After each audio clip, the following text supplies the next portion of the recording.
So 2024, at the end of it, I have had a great year overall. It's been a defining year. It's been the year that I've kicked Alt back off, the coaching, consultancy and event business.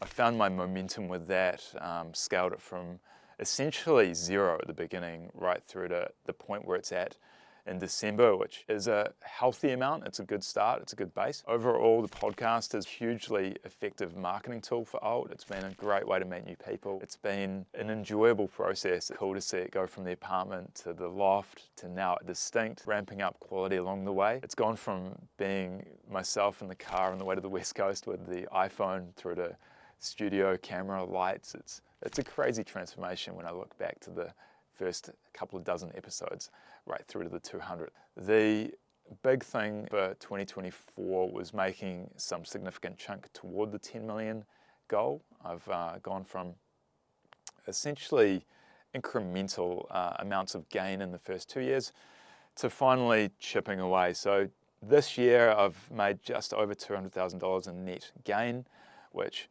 doesn't sound like a lot compared to the $10 million target, but it is a chunk in my mind, and it does validate the ability to make chunks of money and not just chip away at making a few thousand here and there. So hugely excited about that. It was primarily done through a real estate deal and the benefit of subdivision and making a bigger chunk of money rather than through business revenue, I guess. Fast forward to 2025, I've got some very ambitious goals, some of which I'll share right now, which one is to make $1 million in net revenue toward the challenge, another is to turn over $1 million with Alt, and that's two things that I'm really working on for next year.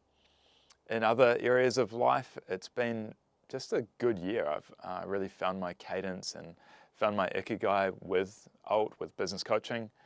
What's given me a lot of energy has been the results and the performance that clients have experienced in what could be considered as a overall economically challenging time in 2024. Generally speaking, my clients have not gone down that road. They've generally grown, they've generally done well. And so that's really cool to work with people that are positive and that can both ride through the storm, but then also provide positive energy to themselves, their team, to the wider community as well. I'm stoked overall. It's been a really good year. Fitness has been good. Relationships have been good. Podcast has been good. It's all been pretty good. It hasn't been 100% as you would expect, but overall it's been really good. So I'm going to wrap it up there.